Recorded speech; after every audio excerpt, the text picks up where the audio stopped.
안녕하세요. 방구석 성경 만담 시간입니다. 오늘 다니엘서 11번째 시간인데요.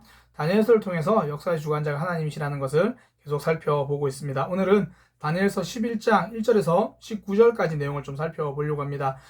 이 내용은요, 천사가 다니엘에게 미래의 일을 이야기해 주는 거거든요. 그 미래의 일이라는 게 이제 앞으로 헬라의 큰 왕이 일어날 거고, 그러나 그 헬라, 그러니까 그리스 이야기입니다. 고대 그리스를 보통 헬라라고 이야기를 하거든요. 그 헬라가, 고대 그리스가 한 왕이 일어날 거고, 그 알렉산더 대왕이고요. 그 왕이 죽고 나서 나라가 나누어질 거다. 나라가 네 개로 나누어집니다.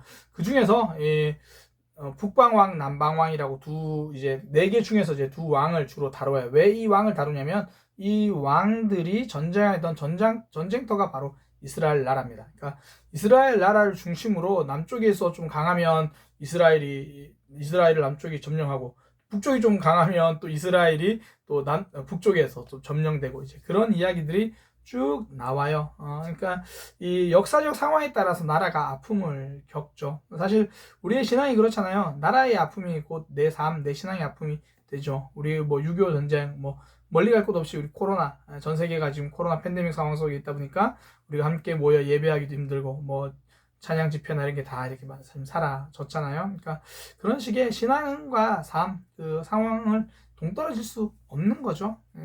그 가운데서 우리가 나라와 민족을 위해서 기도해야 되는, 이것이 바로 성도의 책임이지 않을까 생각됩니다.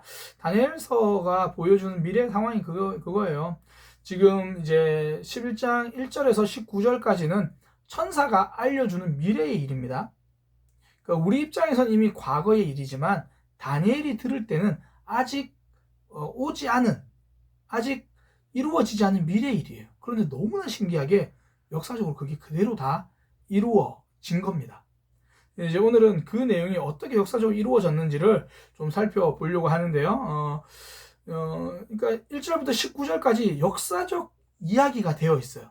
그런데 이게 다니엘 입장에서는 미래의 일이고 우리 입장에서는 과거의 일이고, 그러니까 좀 그게 어떻게 이루어졌는지 좀 제가 빠르게 좀 설명을 좀 드리겠습니다. 이제 천사가 알려주는 거예요. 내가 또 메대 사람 다리오 원년에 다 천사가 이야기하는 거예요. 천사가 그렇게 이야기를 하는 겁니다.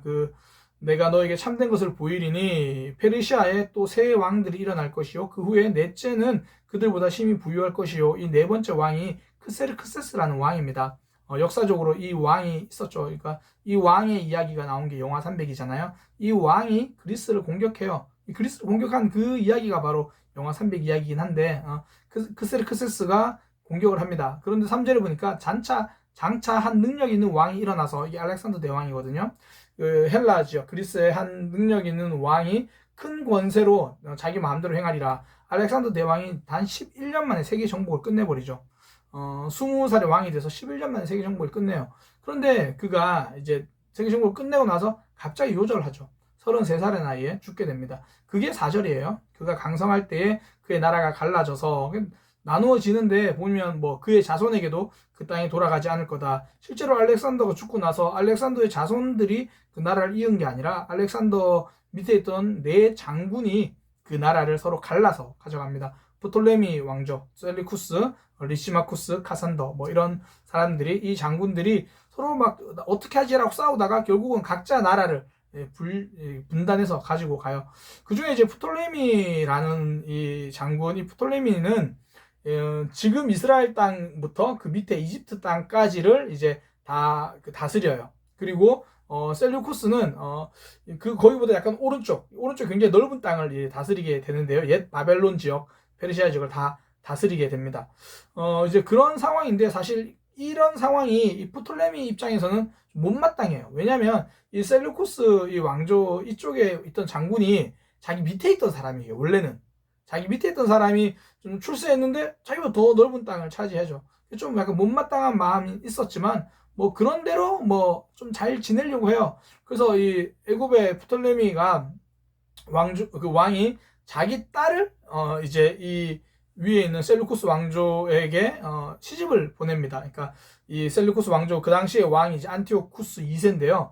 안티오쿠스 2세에게 자기 딸을 시집 보내요. 그러니까 자기가 쉽게 말해서 이 위에 왕의 장인이 되는 거잖아요. 그죠? 그래서 시집을 보내요. 근데 문제가 뭐냐면 이 안티오쿠스 2세에게는 이미 이 왕비가 있어요. 근데 그 왕비와 이제 이혼을 하고 쉽게 말해서 이 그 프톨레미 2세인데 프톨레미 2세의 딸이랑 결혼을 합니다.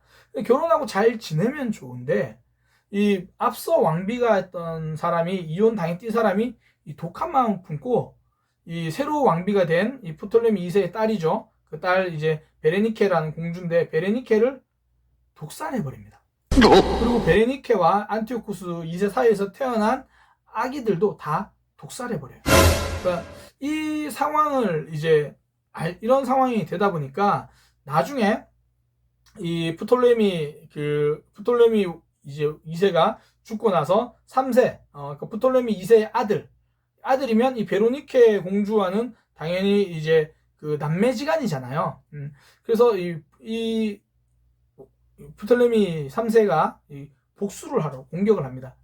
이 내용이 7절이에요. 그러나 그 공주의 본 족속에서 난 자 중 한 사람이, 그러니까 죽은 베로니케의 오빠 프톨레미 3세가 왕위를 이어받아서 결국은 이제 북쪽을 공격하는 거죠. 북쪽을 공격하면서 이제 승리를 해요. 북쪽을 승리해서 거기에서 많은 재물들을 전리품으로 가지고 옵니다. 그렇게 이제 승리를 하고요. 물론 이제 북쪽에서도 그냥 당하진 않죠. 자기도 뭐 9절에 보면 북방왕이 남방왕의 왕국을 쳐들어갈 것이나 결국은 자기 본국으로 물러갈 거다. 실제로 역사적으로 이제 다시 공격을 하지만 쫓겨서 납니다. 반격에 실패하는 거죠.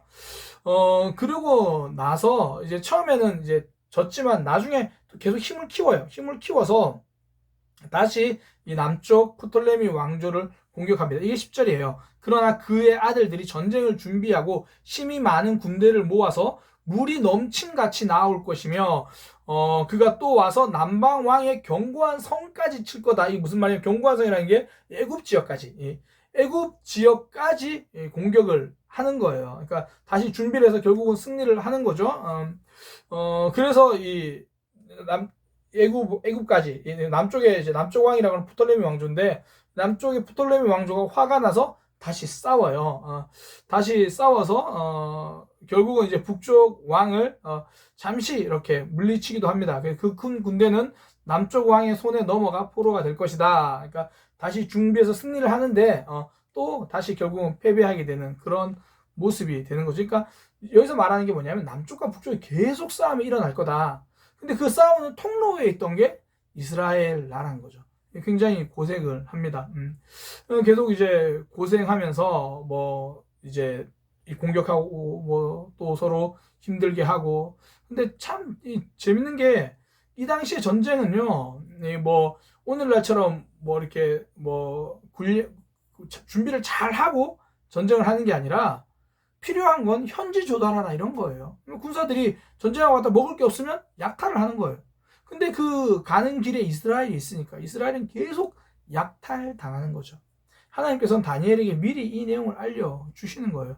그러니까 지금 북방왕, 남방왕이라고 계속 성경에 보면 나오거든요. 근데 북방왕, 남방왕이라는 게 계속 지금 그 상황을 이야기하는 거예요. 북쪽에서 공격해서 내려가면 또 남쪽에서 또 있다가 또 남쪽에서 복수하면 또 북쪽으로 올라가고, 그럼 그 사이에서 이스라엘은 계속 공격을 당하고 힘든 거죠.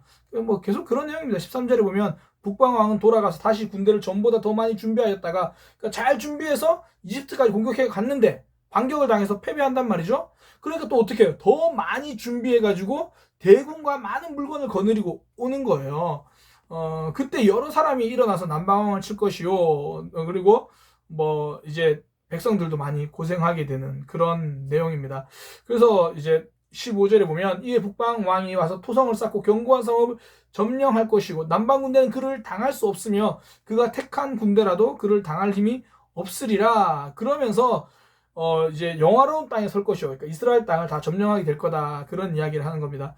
그러니까 정리를 하면요, 알렉산더 대왕 이후에 나라가 4개로 나눠져요. 그런데 다른 나라에는 크게 관심이 없고 이스라엘을 중심으로 한 두 왕조, 프톨레미 왕조와 셀루쿠스 왕조에 대한 예언이 계속 이어지는 겁니다. 처음에는 이 프톨레미 왕조에서 잘 지내보자고 딸을 정략 결혼시켜요. 시키는데 문제는 이 셀루쿠스 왕조, 그러니까 북방 왕이라고 하는 여기에서 이 전처가 새로운 왕비가 프톨레미 왕조에서 보낸 공주잖아요. 독살을 하는 거죠. 독살을 하고 그 자손까지 다 죽이니까 새롭게 이제 프톨레미 그 왕조에서 왕이 된 사람이 우리 누이의 복수를 해야겠다. 그리고 공격을 해서 이 복수를 합니다. 복수를 해서 이 자기 누이를 죽였던 그 왕비와 그 세력들을 또 다 이렇게 죽여요. 그리고 많은 물건들을 빼앗아 와요. 그러니까 또 나중에 이 북쪽에서 우리가 이렇게 당할 수 있냐, 또 힘을 모아서 이 또 남쪽으로 또 공격을 해 와요. 그러니까 이 과정에서 이스라엘은 또 고생을 하죠. 공격을 해서 또 점령을 하려고